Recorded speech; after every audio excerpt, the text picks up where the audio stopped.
Hi students, good morning all of you. Today I am going to discuss about the topic autoimmune disorders. Autoimmune disorders.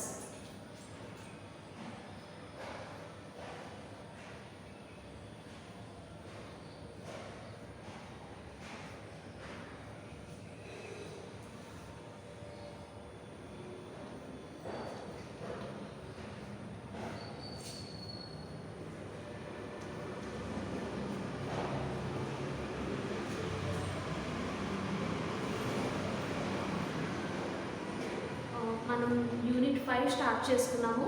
Unit 5లో first video వచ్చేసి hyper sensitivity first topic. Second topic వచ్చేసి ఎనాఫైలాక్సిస్ hyper sensitivity, దాన్నే type 1 hyper sensitivity అని కూడా అంటారు. Third topic వచ్చేసి type 2 type 3 hyper sensitivity గురించి discuss చేసుకున్నాం. Fourth one వచ్చేసి టైప్ 4 హైపర్ సెన్సిటివిటీ గురించి డిస్కస్ చేసుకున్నాం. తర్వాత కొన్ని disorders. So fourth one hyper sensitivity plus immuno deficiency disorders గురించి డిస్కస్ చేసుకున్నాం ఫోర్త్ టాపిక్లో. సో ఈరోజు క్లాస్లో ఏంటంటే auto immune disorders, auto immune disorders ఆ టాపిక్ గురించి డిస్కస్ చేసుకున్నాము.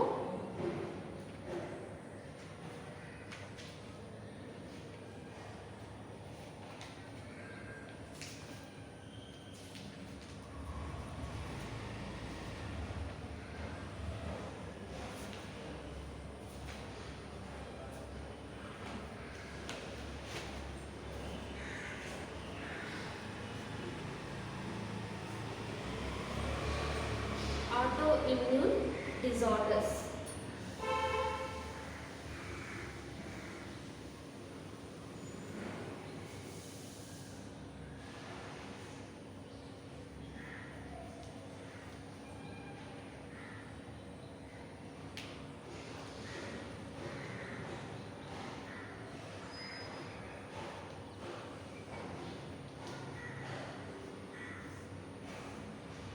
Autoimmune disorders. సో చూద్దాం autoimmune disorder.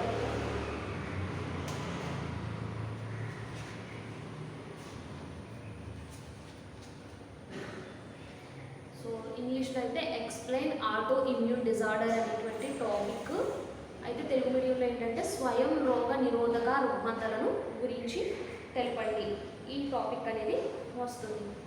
సో అసలు ఈ ఆటోఇమ్యూన్ డిజార్డర్స్ అంటే ఏంటి, సో వాటి వల్ల వచ్చేటువంటి డిజార్డర్స్ ఏంటి అనేది ఒకసారి ఎక్స్ప్లెయిన్ చేసుకున్నట్లయితే, సో ఆటోఇమ్యూన్ డిజార్డర్స్ అంటే నౌవేడేస్ ప్రస్తుతం ఈ రోజుల్లో ఏంటంటే ఈ డిఫరెంట్ డిజార్డర్స్ లేదా ఇన్ఫెక్షన్స్ ఇవన్నీ కూడా యానిమల్స్ కానీ హ్యూమన్స్కి కానీ రావడం జరుగుతుంది. ఇవన్నీ కూడా దీర్ఘకాలికంగా ఉంటున్నాయి, లేకపోతే సో ఇవి చాలా సివియర్గా కొన్ని డిజార్డర్స్ అనేవి రావడం జరుగుతుంది. సో నౌవే డేస్లో కరోనా వైరస్, ఈ వైరస్ కూడా చాలా సివియర్గా కనిపించడం జరుగుతుంది. లంగ్స్కి వచ్చేటువంటి డిజార్డర్ ఇది కూడా. సో ఇది ఏంటి అంటే, సో ఈ టైప్ ఆఫ్ ఈ డిజార్డర్స్ అనేవి చాలా సివియర్గా ఉంటాయి, చాలా ఎక్కువగా ఉంటాయి అన్నమాట. సో ఇక్కడ ఏం జరుగుతుంది అంటే, సో ఒక ఆర్గాన్లో కానీ లేదా సెల్ సిస్టంలో కానీ, ఆర్గాన్లో కానీ లేదా సెల్ సిస్టంలో కానీ ఈ యాంటీబాడీస్ ఉంటాయి కదా, ఈ యాంటీబాడీస్ అదేవిధంగా సెల్ మీడియేటెడ్ ఇమ్యూనిటీ అంటే ఒక ఆర్గాన్ మీద కానీ ఒక సెల్ సిస్టమ్ మీద కానీ antibodies plus cell mediated immunity ఉంది కదా, ఈ రెండు కూడా కంబైన్ అయ్యి సో అక్కడ ఏం జరుగుతుంది, రియాక్షన్ జరుగుతుంది. అంటే యాంటీజన్కి యాంటీబాడీకి మధ్య రియాక్షన్ జరుగుతుంది. రియాక్షన్ జరిగి ఇది శరీరంలో ఉండేటువంటి ఏదో ఒక పార్ట్ మీద రియాక్షన్ అనేది చూపిస్తుంది. ఏదో ఒక పార్ట్ మీద రియాక్షన్ అనేది చూపించి ఈ హోస్ట్కి నష్టం కలుగు చేస్తుంది. కాబట్టి ఇటువంటి డిజార్డర్స్ ఏమంటారు ఏమంటాము అంటే ఆటో ఇమ్యూన్ డిజార్డర్స్ అంటాం. అంటే లోపల ఈ విధంగా ఇమ్యూన్ సిస్టంలో జరిగేటువంటి అంటే యాంటీబాడీస్కి నెక్స్ట్ సెల్ మీడియేటెడ్ ఇమ్యూనిటీ ఈ రెండింటి ప్రభావం కూడా ఏదో ఒక పార్ట్పై హైపర్ ఓవర్గా రియాక్షన్ చూపిస్తుంది. సో ఇటువంటి రియాక్షన్స్ ఏమంటామంటే ఆటో ఇమ్యూన్ డిజార్డర్స్ అంటాం. కొన్ని ఎగ్జాంపుల్స్ చూసినట్లయితే rheumatoid arthritis. Example rheumatoid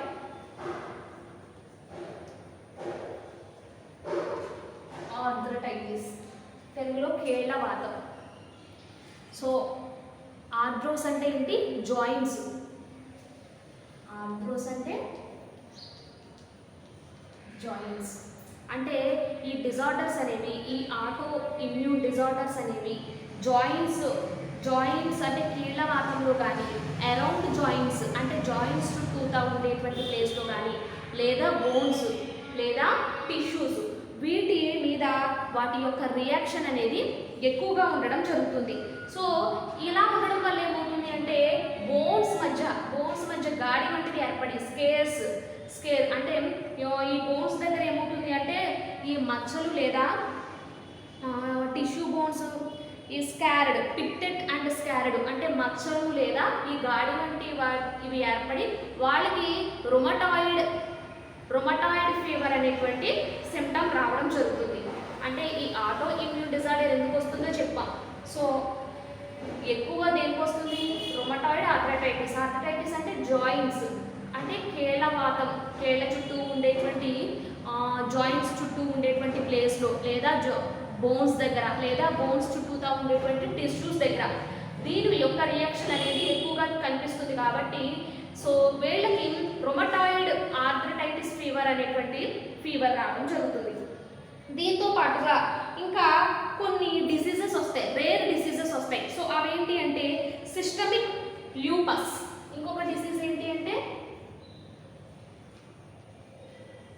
systemic lupus అనేటువంటి డిజార్డర్ కూడా వస్తుంది. నెక్స్ట్ ఇంకొక డిజార్డర్ చూద్దాము.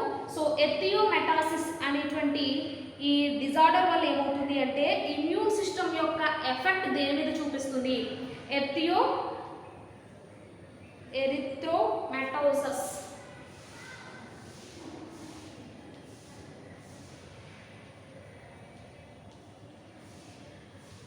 ఎరిథ్రోమెటోసిస్.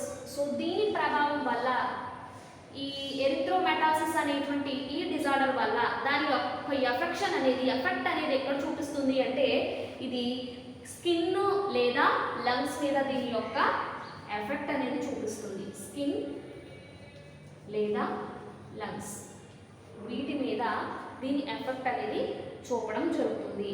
సో ఇటువంటి ఈ డిజార్డర్స్ను ఎలా ఐడెంటిఫై చేయొచ్చు, అసలు ఎలా రికగ్నైజ్ చేయొచ్చు అని మనం అబ్జర్వ్ చేసినట్లయితే సో కొన్ని సిమ్టమ్స్ అనేవి వాళ్ళలో కనిపిస్తాయి. చెప్పాం కదా ఇప్పటిదాకా రుమటాయిడ్ ఫీవర్ రావడం కానీ, జాయింట్ పెయిన్స్ కానీ, సో స్వెల్లింగ్ పట్టడం, జాయింట్స్ దగ్గర స్వెల్లింగ్ పట్టడం, ఈ టైప్ ఆఫ్ సిమ్టమ్స్ ఏమన్నా కనిపిస్తే ఈ సిమ్టమ్స్ ద్వారా వాటిని రికగ్నైజ్ చేయడం జరుగుతుంది. అదేవిధంగా సో ఇందులో ఏవైతే ఆటో యాంటీబాడీస్ ఏవైతే ఉంటాయో అంటే ఈ వాళ్ళకి మెడిసిన్ ఇచ్చి క్యూర్ చేసేటప్పుడు ఏమవుతుంది అంటే ఆటో యాంటీబాడీస్ ఉంటాయి కదా. సో ఈ ఆటో యాంటీబాడీస్ అనేవి ఈ బాడీ ఫ్లూయిడ్స్లో ఉన్నా కూడా ఈ ఆటో యాంటీబాడీస్ అనేవి బాడీ ఫ్లూయిడ్స్లో ఉన్నా కూడా వాటిని రికగ్నైజ్ చేయడం జరుగుతుంది. సో రికగ్నైజేషన్ అనేది చేయడం జరుగుతుంది.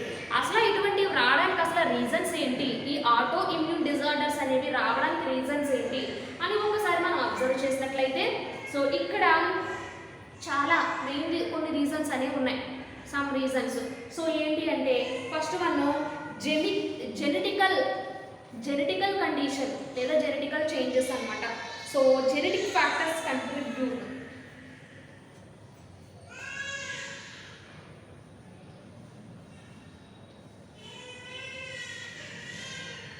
Genetic factor contribute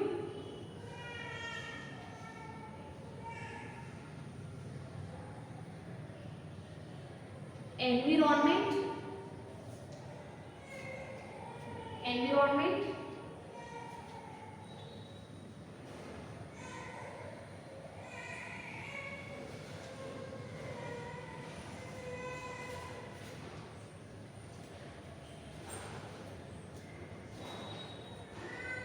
so hormonal triggering ద్వారా యాంటీజెన్స్ ని బాడీలోకి ఎప్పుడైతే ఇంట్రడ్యూస్ చేస్తామో, బాడీలోకి ఇంట్రడ్యూస్ చేసిన తర్వాత సో ఏం చేస్తాయి, బాడీలో ఉండేటువంటి లింఫోసైట్స్తో లింఫోసైట్స్ని ఇవి చేరడం జరుగుతుంది. ఎప్పుడైతే లింఫోసైట్స్ని చేరతాయో సో ఆటోమేటిక్గా ఏమవుతుంది అంటే ఇమ్యూన్ సిస్టమ్ అనేటువంటిది ఒక నిమిషం ఎక్కడ కొంచెం బుక్ తీయట్లేదు, బుక్కి వెళ్ళారు. సో ఇక్కడ ఏమవుతుంది అంటే ఈ ఏవైతే యాంటీజెన్స్ బాడీలోకి ఇంట్రడ్యూస్ చేసినటువంటి యాంటీజెన్స్ ఏవైతే ఉంటాయో ఈ యాంటీజెన్స్ అనేటువంటివి లింఫోసైట్స్ని చేరతాయి. లింఫోసైట్స్ని చేరి సో ఇవి రియాక్షన్ అనేది చూపిస్తాయి అన్నమాట. రియాక్షన్ అనేది చూపించడం జరుగుతుంది. సో దీన్ని ఆటో ఇమ్యూనిటీ లేదా ఆటో ఇమ్యూన్ డిజార్డర్స్ అంటారు. సో ఇందులో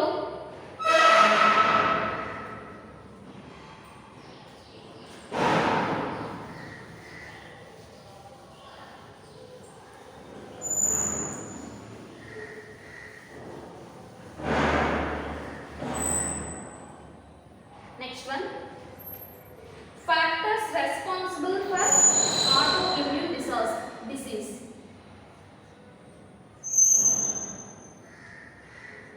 Factors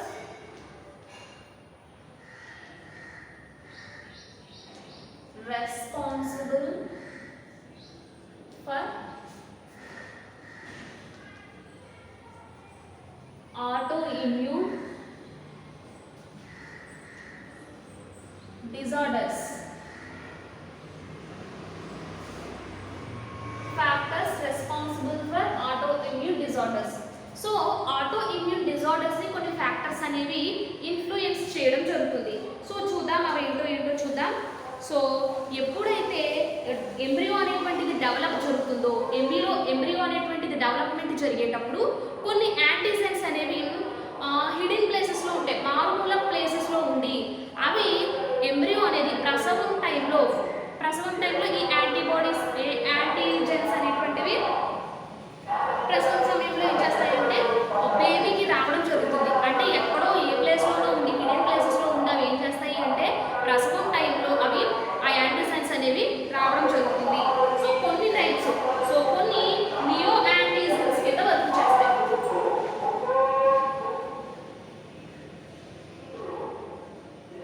నియో యాంటీజెన్స్ కింద వర్క్ చేస్తాయి. అంటే యాంటీజెన్సే మోడిఫై అయ్యి రూపాంతరం చెంది నియో యాంటీజెన్స్ కింద కొన్ని వర్క్ చేయడం జరుగుతుంది.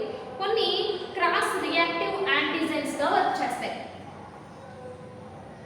ఈ క్రాస్ రియాక్టివ్ యాంటీజెన్స్ ఇవి కూడా కొన్ని ఫ్యాక్టర్స్ ఆటోఇమ్యూన్ డిజార్డర్స్ లో ఫ్యాక్టర్స్ అని చెప్పుకోవచ్చు. సో నెక్స్ట్ మనం టాలరెన్స్ అంటే టాలరెన్స్ అంటే స్టాపేజ్ ఆఫ్ టాలరెన్స్. సో ఇక్కడ ఏమవుతుంది అంటే వాటికి ఉండేటువంటి శక్తిని అణచివేయడం జరుగుతుంది. స్టాపేజ్ ఫర్ అణచివేయడం లేదా ఆపివేయడం అనేటువంటిది జరుగుతుంది. నెక్స్ట్ వన్ ఇంకొకటి ఏంటి అంటే లాస్ ఆఫ్ ఇమ్యూనో రెగ్యులేషన్ అంటే వ్యాధి నిరోధకతను కోల్పోవడం జరుగుతుంది. నెక్స్ట్ వన్ సో ఇందులో మళ్ళా టూ టైప్స్ ఉన్నాయి. Antibody mediated immunity, complex mediated immunity. ఇందులో టూ టైప్స్ ఉన్నాయి. 1, 2. Antibody mediated immunity,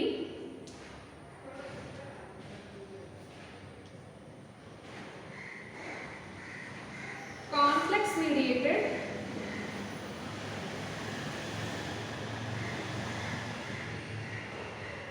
immunity.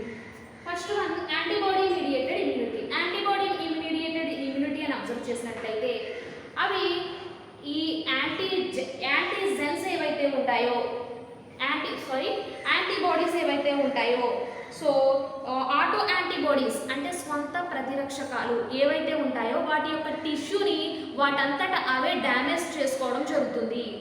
వాటి యొక్క టిష్యూని ఆటో యాంటీబాడీసే డ్యామేజ్ చేసుకోవడం జరుగుతుంది. కాబట్టి వీటిని యాంటీబాడీ మీడియేటెడ్ ఇమ్యూనిటీ అంటాము. యాంటీబాడీ మీడియేటెడ్ ఇమ్యూనిటీ అంటాం. ఎగ్జాంపుల్స్ చూద్దాం వీటికి.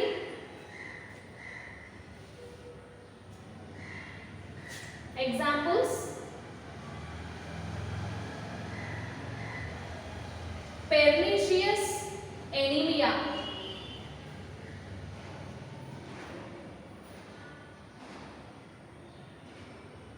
ఇంకొక example myasthenia gravis,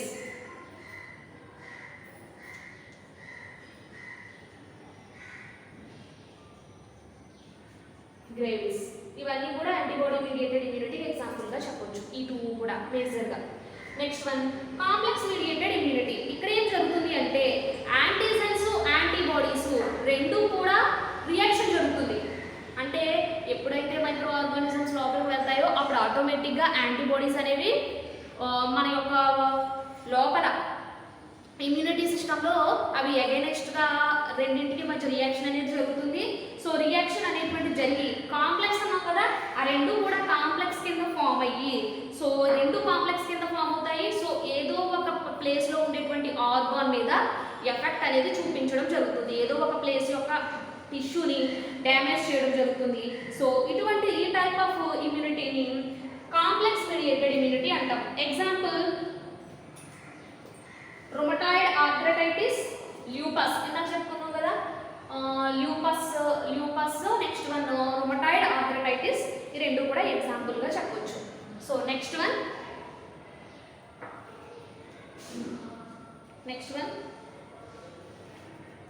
auto immune diseases are classified into 3 types.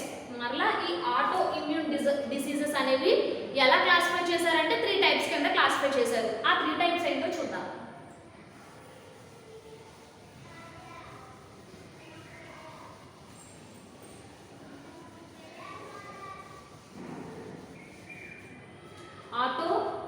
Autoimmune disorders are classified into 3 types.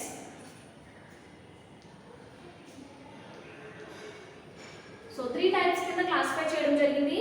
అవి ఏంటి అంటే first one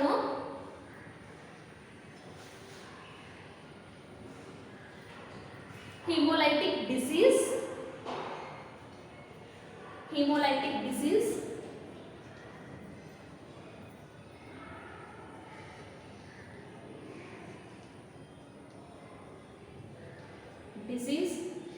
Second one organ specific disease.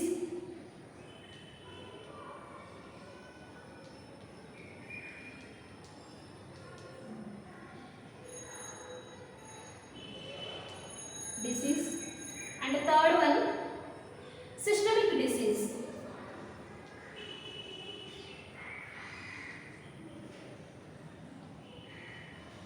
ఈ 3 types ఉన్నాయి. ఫస్ట్ వన్ ఏంటంటే హీమోలైటిక్ డిసీజ్ అన్నమాట. సో హీమోలైటిక్ డిసీజ్ అనేటువంటిది ఏం చేస్తుంది అంటే సో అది బ్లడ్లో ఉండేటువంటి ఆర్బీసీని, డబ్ల్యూబీసీని, ప్లేట్లెట్స్ని అవి ఏం చేస్తుంది అంటే ప్లేట్లెట్స్ని అది కరిగిస్తుంది. అంటే లైసిస్ ఆఫ్ ఆర్బీసీ ఇది ఏం చేస్తుంది అంటే so it brings about the lysis of blood cells, RBC, WBC, platelets. అంటే బ్లడ్లో ఉండేటువంటి ఆర్బీసీ సెల్స్ని, డబ్ల్యూబీసీ సెల్స్ని, ప్లేట్లెట్స్ని వీటిని కరిగించి వేస్తుంది. కాబట్టి సో దీన్ని హీమోలైటిక్ డిసీజ్ అంటాము. ఎగ్జాంపుల్ ఏమి ఇవ్వలేదు. ఆర్గాన్ స్పెసిఫిక్ డిసీజ్ అనమాట. సో నెక్స్ట్ వన్ అంటే స్పెసిఫిక్గా అంటే ప్రత్యేకంగా ఏదో ఒక ఆర్గాన్కి మాత్రమే వచ్చేటువంటి డిసీజ్ అని చెప్పొచ్చు. ఆర్గాన్ స్పెసిఫిక్ డిసీజ్ అంటే స్పెసిఫిక్గా ఏదో ఒక ఆర్గాన్కి మాత్రమే వచ్చేటువంటి డిసీజ్ అని చెప్పొచ్చు. Example Addison's disease.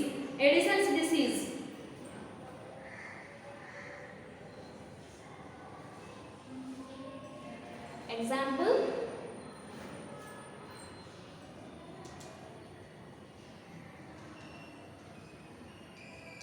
Addison's disease. Next one systemic disease. So ఇది సిస్టమిక్ డిసీజ్ అనేటువంటిది సో సిస్టమిక్ డిసీజ్లో కొన్ని ఎగ్జాంపుల్స్ ఇచ్చాడు. Lupus ఎరిథ్రోమెటాసిస్ rheumatoid. సో దీనికి కూడా ఇందాక నుంచి చెప్పుకుంటున్నాం కదా, లూపస్ ఎరిథ్రోమైటాసిస్, రొమటాయిడ్ ఆర్థరైటిస్ కూడా వీటికి మరలా ఎగ్జాంపుల్గా చెప్పుకోవచ్చు. సో వీటికి మరలా ఎగ్జాంపుల్గా చెప్పుకోవచ్చు.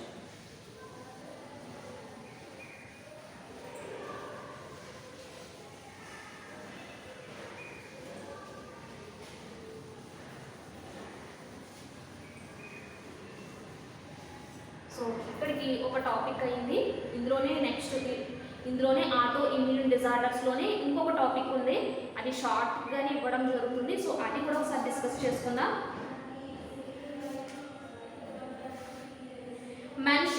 Mention the causes of auto immune diseases. Mention the causes of auto immune diseases. స్వయం రోగ నిరోధక రుగ్మతలు కలుగుటకు గల కారణములను వివరించుము. స్వయం రోగ నిరోధక. సో ఇది ఏంటో చూద్దాం. Causes for auto immune diseases.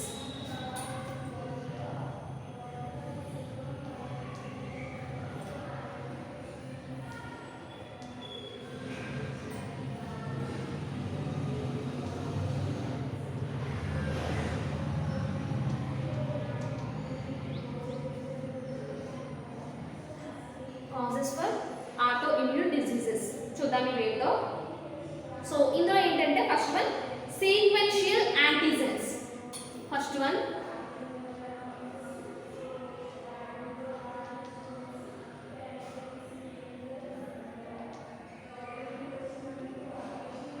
Causes for auto immune diseases లో ఫస్ట్ వన్ సీక్వెన్షియల్ యాంటీజెన్స్. చూద్దాం ఈ వేలో.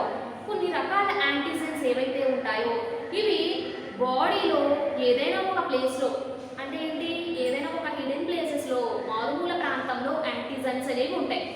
ఇవి ఇమ్యూనిటీలో ఈ ఎప్పుడైతే యాంటీబాడీస్ ఈ యాంటీజెన్స్తో ఫైట్ చేస్తాయో అప్పుడు ఇవి కనిపించవు. ఏదో ఒక మారుమూల ప్లేస్లో ఈ యాంటీజెన్స్ అనేవి ఉంటాయి. ఈ యాంటీజెన్స్ అనేవి ఉండే యాంటీబాడీస్కి అంత తొందరగా ఇవి దొరకవు. సో కానీ ఏమవుతుంది అంటే ఎప్పుడైతే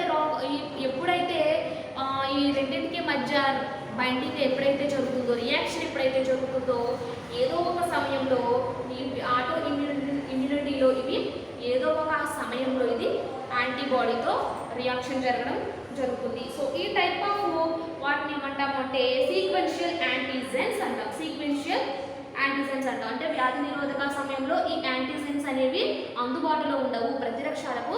అంటే యాంటీబాడీస్కి ఈ యాంటీజెన్స్ అనేవి దొరకడం జరగదు, ఏదో ఒక హిడెన్ ప్లేస్లో ఇవి దాక్కొనడం జరుగుతుంది. సో వీటిని సీక్వెన్షియల్ యాంటీజెన్స్ అంటాము. Examples lens antigen, sperm antigen, వీటిని ఎగ్జాంపుల్గా చెప్పుకోవచ్చు.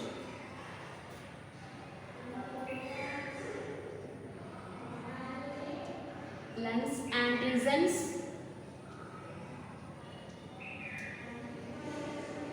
Sperm antigens,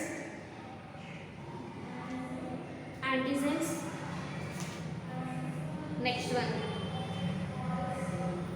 sperm antigen, third one thyroglobulins.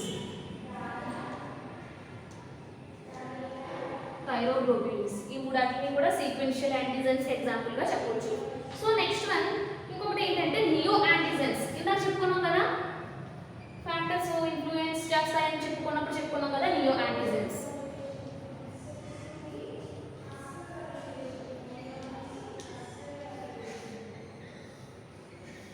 Neo antigens అంటే ఏంటో చూద్దాం. సో ఇవి నియోడ్ యాంటీజెన్స్ అనేటువంటివి మోడిఫై చెందినటువంటి యాంటీజెన్స్. అంటే యాంటీజెన్స్ లాగే ఉంటాయి చూడడానికి, కాకపోతే వాటిలో కొన్ని చేంజెస్ అనేవి జరుగుతాయి, రూపాంతరం చెంది యాంటీజెన్స్ లాగే వర్క్ చేస్తాయి. సో వాటిని నియో యాంటీజెన్స్ అంటాము. ఎప్పుడైతే ఇమ్యూన్ సిస్టంలో ఇవి ఆటో ఇమ్యూన్ యాంటీజెన్స్ కింద వర్క్ చేయడం జరుగుతుంది. సో వీటి వల్ల ఏమవుతుంది అంటే, వీటి వల్ల కొన్ని డిసీజెస్ అనేవి రావడం జరుగుతుంది. అంటే స్కిన్ పై ర్యాషెస్ రావడం కానీ, స్కిన్ పై ఇచ్చింగ్ దురదలు రావడం కానీ, లేకపోతే ఎనీమియా రక్తహీనత, నెక్స్ట్ ల్యూకోపీనియా, థ్రాంబోసైటోపీనియా అనేటువంటి డిజార్డర్స్ నియో యాంటీజెన్స్ వల్ల వస్తాయి. And third one reactive antigens.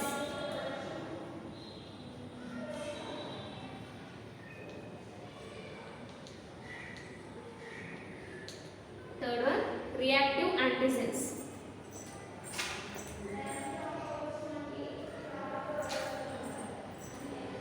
Reactive antigens చూద్దాం. రియాక్టివ్ యాంటీజెన్స్ అంటే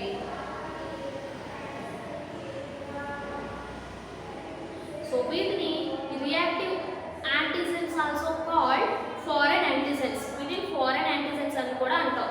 సో ఫారెన్ డిఎన్ఏ తెలుసు కదా, అంటే సింథసిస్ చేసినటువంటి డిఎన్ఏ అని చెప్పుకున్నాం కదా, అలాగే ఇవి ఫారెన్ యాంటీజెన్స్ అనమాట. సో ఇవి చూడడానికి ఏ విధంగా ఫారెన్ యాంటీజెన్స్ అయినప్పటికీ కూడా ఫంక్షన్స్లోనూ చూడడానికి ఏ విధంగా యాంటీజెన్స్ ఉంటాయో సో అదే విధంగా ఉంటాయి. యాంటీజెన్స్ యొక్క ఫంక్షన్ ఎలా ఉంటాయో వీటి యొక్క ఫంక్షన్స్ కూడా అలాగే ఉంటాయి. సో వీటిని రియాక్టివ్ యాంటీజెన్స్ అంటాము. సో నెక్స్ట్ వన్ ఎగ్జాంపుల్ చూద్దాం. ఇందులో కొన్ని ఎగ్జాంపుల్స్ చూద్దాం. హ్యూమన్ యొక్క బ్రెయిన్లో కూడా మనం ఇటువంటి అబ్జర్వ్ చేయొచ్చు. హ్యూమన్ యొక్క brain and also that sheep యొక్క బ్రెయిన్లో కూడా మనం ఈ టైప్ ఆఫ్ యాంటీజెన్స్ని మనం అబ్జర్వ్ చేయొచ్చు. ఫారెన్ యాంటీజెన్స్ని వీటిని అబ్జర్వ్ చేయొచ్చు. నెక్స్ట్ వన్ ఈ షీప్లో ఉండేటువంటి ఏ యాంటీజెన్ ఫారెన్ యాంటీజెన్స్ ఏవైతే ఉన్నాయో అవి క్రాస్ రియాక్టివ్ అని స్ట్రెప్టోకోకల్ ఎం ప్రోటీను సో వీటికి టార్గెట్గా ఇది వర్క్ చేయడం జరుగుతుంది. So next one loss of immunoregulation. Fourth one loss of immuno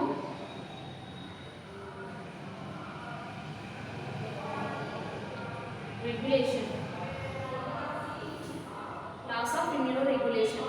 so ఇక్కడ ఏమవుతుంది అంటే ఎప్పుడైతే ఆటో ఇమ్యూన్ డిజార్డర్లో ఏమవుతుంది అంటే కొన్ని అందులో ఆల్రెడీ ఆటో ఇమ్యూనిటీలో ఏమని చెప్పుకున్నాం, అట్లా ఇమ్యూన్ సిస్టంలో టీ సెల్స్ ఉంటాయి, బి సెల్స్ ఉంటాయి ఉంటాయని చెప్పుకున్నాం కదా, ఎన్కే సెల్స్ ఉంటాయి, న్యాచురల్ కిల్లర్ సెల్స్, ఫాగోసైట్స్ ఉంటాయి.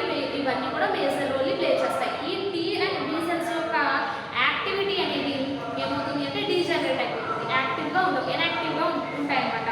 సో ఇలా ఉండడం వల్ల ఏమవుతుంది అంటే ఇమ్యూనిటీ ఎప్పుడైతే టీ సెల్స్ బి సెల్స్ ఇన్యాక్టివ్గా ఉంటాయో అప్పుడు ఆటోమేటిక్గా ఇమ్యూనిటీ అనేది లాస్ అవుతుంది. అంటే ఏమవుతుంది నిరోధకత అనేటువంటి పడిపోతుంది. సో దీన్ని ఏమంటాము అంటే లాస్ ఆఫ్ ఇమ్యూనో రెగ్యులేషన్ అంటాము some times. Next one tolerance. Tolerance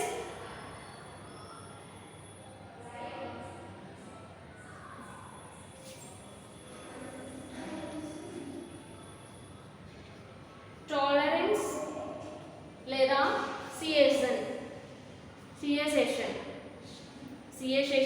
లేదా టాలరెన్స్.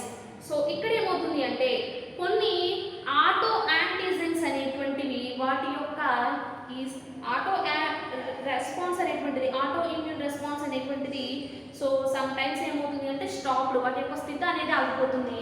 సో వీటిని ఏమంటామంటే సియేషన్ లేదా టాలరెన్స్ అంటాము. సో ఇందులో కాజ్డ్ బై ఆటో ఇమ్యూన్ డిసీజెస్లో సో మెయిన్గా మనం sequential antigens, neo antigens, reactive antigens, loss of immuno regulations, tolerance వీటి గురించి చెప్పుకుంటాము. సో ఇక్కడ వచ్చేసి ఆటో ఇమ్యూనిటీ డిజార్డర్లో మనం ఒకసారి డిస్కస్ చేసుకున్నాము.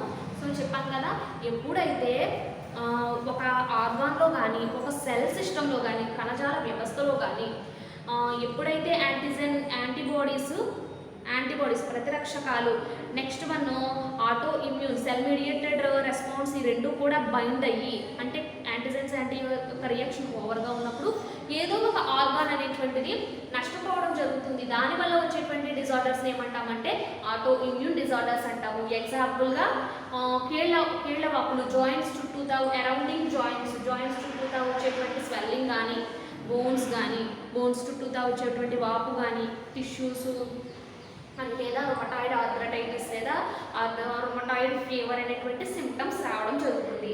సో ఇందులో డయాగ్రామ్ వేయలేదు, ఒకసారి డయాగ్రామ్ కూడా చూద్దాము. ఫస్ట్ టాపిక్కి డయాగ్రామ్ వేయలేదు, డయాగ్రామ్ చూద్దాం ఒకసారి.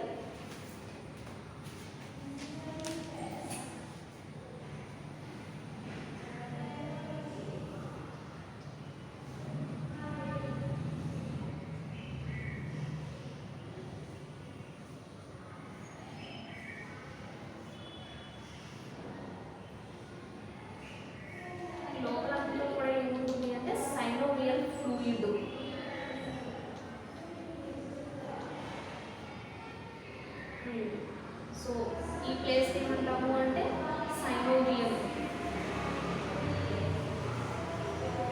సో ఇది కార్టిలేజ్ అనేటువంటి టిష్యూ. కార్టిలేజ్ ఇది నార్మల్గా ఉండేటువంటి బోను. అయితే ఎప్పుడైతే రొమటాయిడ్ ఆర్థరైటిస్ అనేటువంటిది వస్తుందో అప్పుడు నార్మల్గా ఉండేటువంటి బోన్ ఎలా మారుతుంది అంటే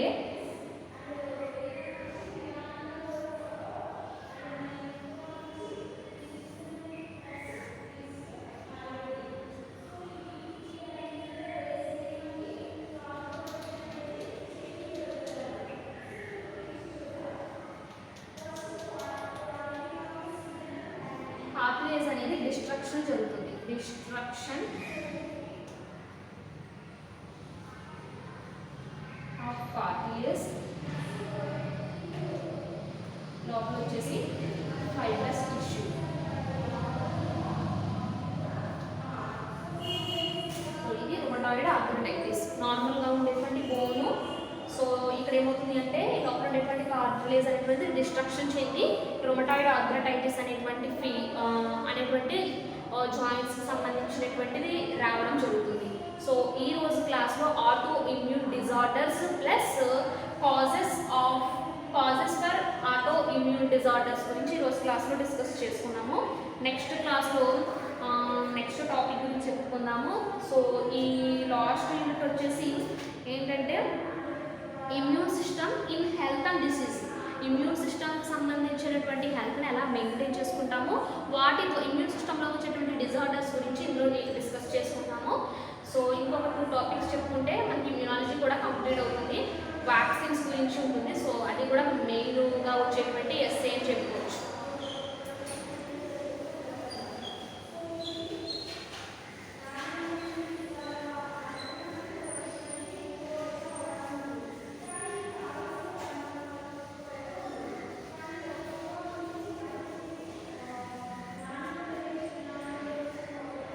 Thank you all of you.